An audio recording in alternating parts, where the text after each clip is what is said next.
For some reason in the 2000s, we really liked splitting up families, as a child of divorce can confirm.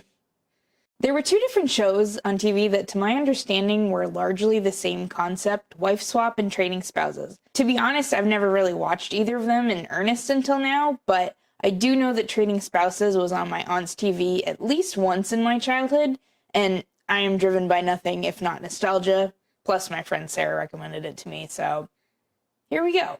The first family we meet on this episode are the Hammonds, and it's pretty obvious from the get-go that Mia is a clean freak.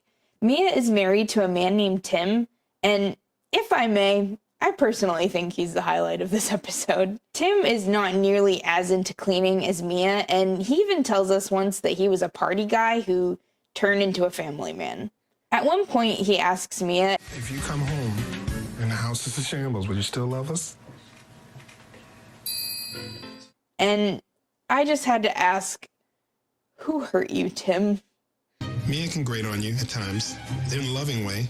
Who hurt you, Tim? Mia and her daughter, Bria, have what at first looks like a really cute bond between mother and daughter, but then it gets a little weird. Father, we pray for her virginity until she's married. Next, we meet the Howards, and they are, of course, nothing at all like the Hammonds. Mom, Angie, is very laid back, and she prioritizes having fun and making happy memories over all else. Now, while I agree that having fun is very important, especially where kids are involved, I also think it's really important to have a house that, at the very least, isn't filled with dog shit and bugs. Angie's husband, Bob, gets off to a really interesting start. He's a little rough around the edges, but over the course of the episode, you see that he's just kind of a genuinely nice guy and a really good dad, so props to you, Bob. We start out with the moms getting ready to leave. Mia makes the cab wait because she's too busy vacuuming, and her excessive cleaning is juxtaposed perfectly with Angie's heartfelt goodbye with her family.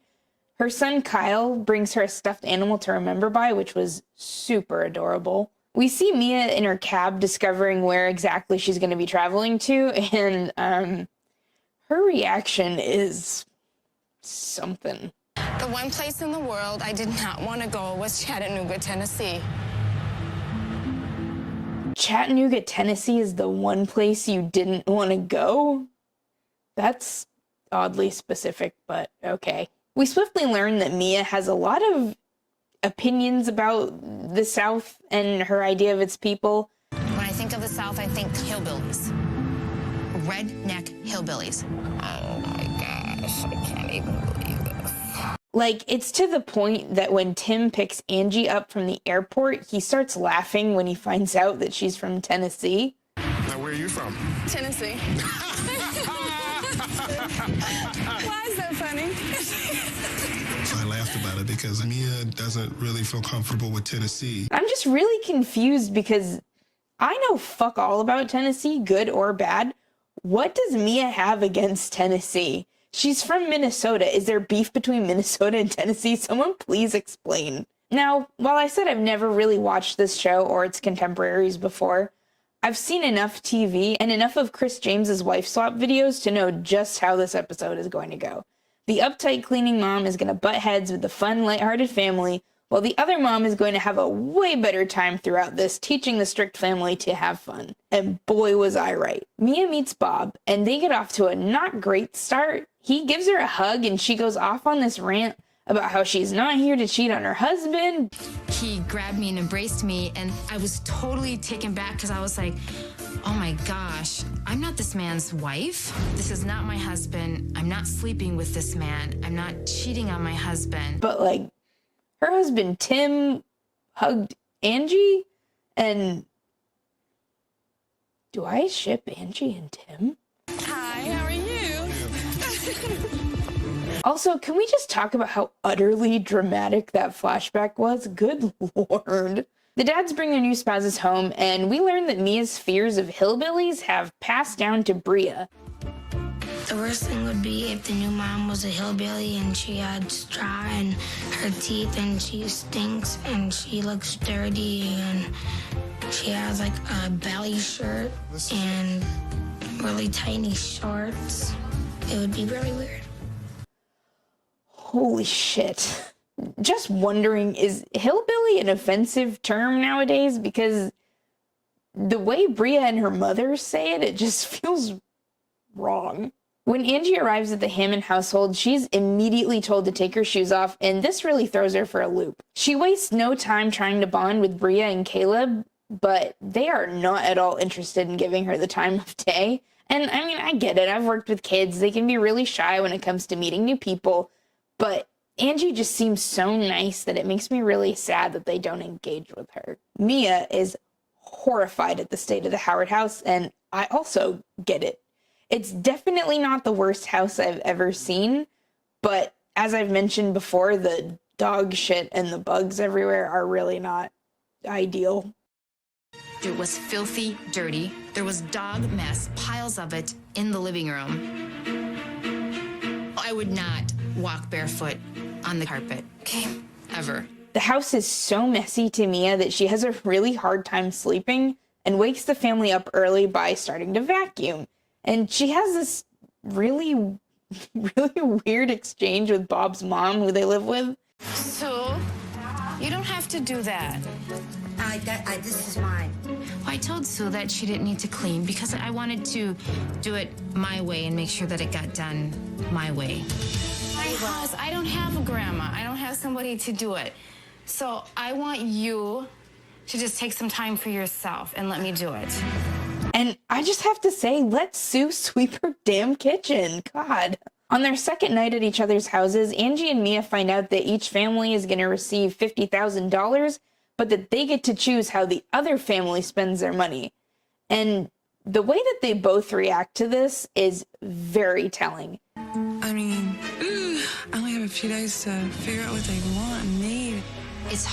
That's hard for me to grasp, that she will have to spend our $50,000. But it's gonna be so hard. This is really a big challenge for me.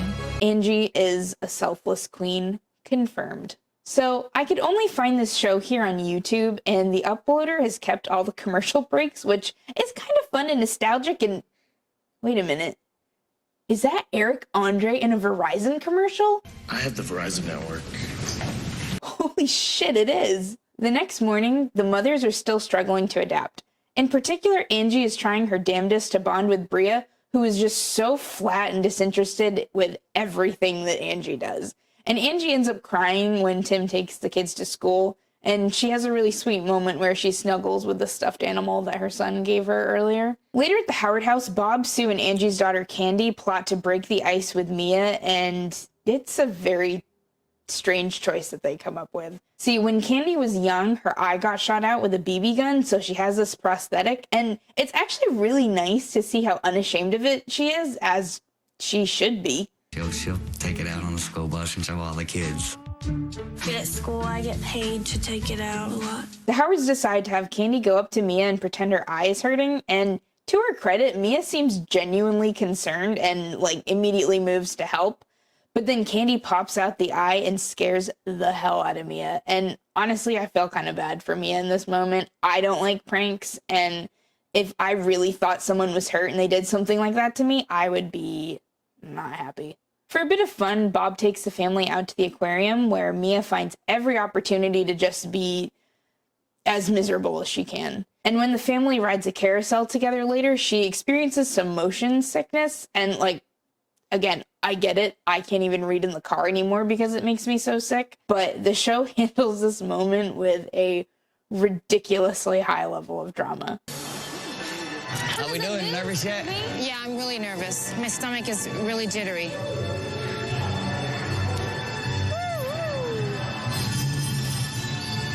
Deep breath. You'll be all right. Okay, I think I need off. Do you really? I think I need off. I don't think I can do this. I think I need off. I will say, though, I thought it was kind of sweet that when Mia asked to get off the ride, Bob got off with her to make sure she's okay. At the Hammonds, Angie decides she's going to start taking more control, and Bria is just not with the program. When Angie told us we're gonna do things her way instead of our way, I was like, are you serious? I do not want to do things your way. It's pretty clear to me that this girl is afraid of her mother and how she's going to react to things, and it's really sad when you think about it. Nothing fun to say about that, really. Thankfully, Tim is there, and he has the best reaction to Angie's takeover. It's all about fun. It's all about doing things together. All right, deal? All right, so what do you think? Boy, I never thought that we would be so tense for somebody to tell us to have fun. This is the fun part, to see how much different it can be for the kids. And I think the kids had a harder time accepting it than I did. Watch this. Whoops. I dropped something on the floor. Oh, well. When my dad threw his toast on the floor, I was like shocked because like, even, you know, my mom's not here. I think he still should obey the rules. Let me pick that up. Oops. Oh, my goodness. You keep throwing that toast and stepping on it, Tim. Meanwhile, when Mia tells the Howards that she's going to make them clean more, it does not really go well. Mia implicated that maybe she felt we were filthy people. My house is not a filthy house. We're country folks. We don't live in a museum. We live in our house, and we're comfortable in our environment. Now, can I be honest with you? I feel offended because I don't think our house is that dirty. Number one, because I clean it. But you kind of make me feel like We're dirty we live people. in dirt, and I don't live in dirt. We take a lot of pride in our home. The tension continues as Mia assigns the family a million different chores around the house, but for the Hammonds, they're having a party. I mean, literally, Angie is throwing a party and forcing those kids to have fun, damn it. I really don't like that idea. Bria, of course, is not happy with this at all. She is just not a happy child in general. She literally says that she doesn't smile very much, which is exactly what you want a child to say. When Angie starts decorating the house for the party, she asks Bria if she wants to help her tape streamers to the wall, and naturally, Bria has some very appropriate concerns for a 9-year-old. Angie was taping streamers up on the wall, and it could have ripped the paint off. Oh my God, she's 9? And Bria, who's 9 years old. Jesus. And I didn't want to really help with that because I didn't want to get the blame for it. Can someone please check on Bria? Angie then makes a sign to put on the door telling people that they can leave their shoes on and have fun. And the show does this absolutely ridiculous psycho edit that's just, it's too much.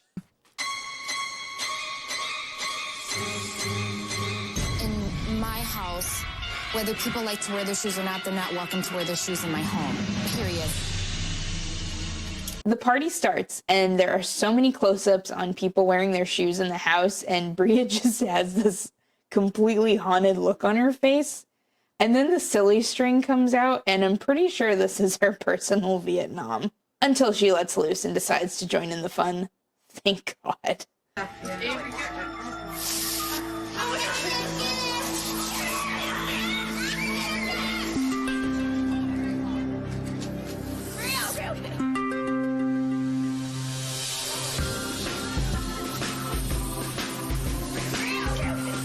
Kind of got caught up in the action because everybody else was doing silly string, so I kind of wanted to do it. Back at the Howards' house, Bob and the kids play with little green army men toys, and it has a really weird outcome. Mia does not approve of playing violent games at all because she thinks it's going to lead to real-life violence, and I just...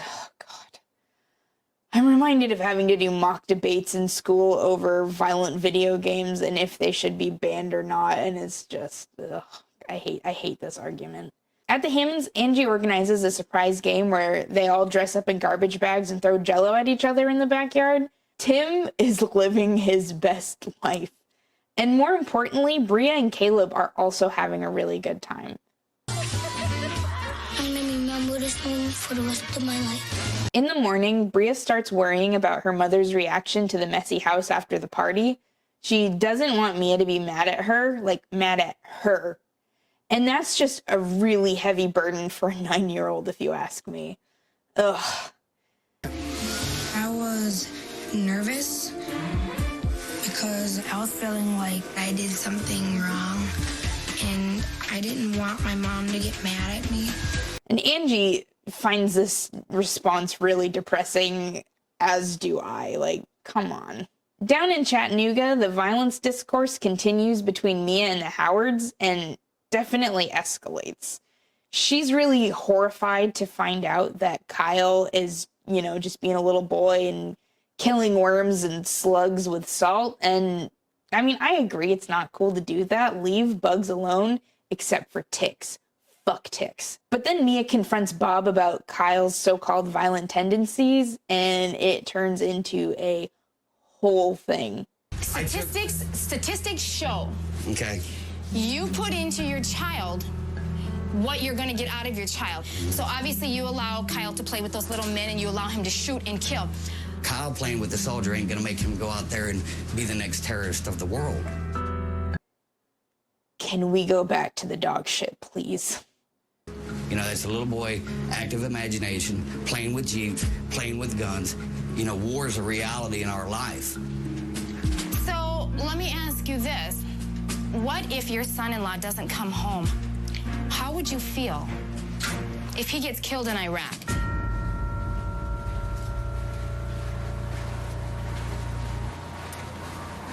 You're stepping on a personal ground you know nothing about. He chose to go sign up. That is a man. That is courage. How can you take and demoralize that and turn it into something bad?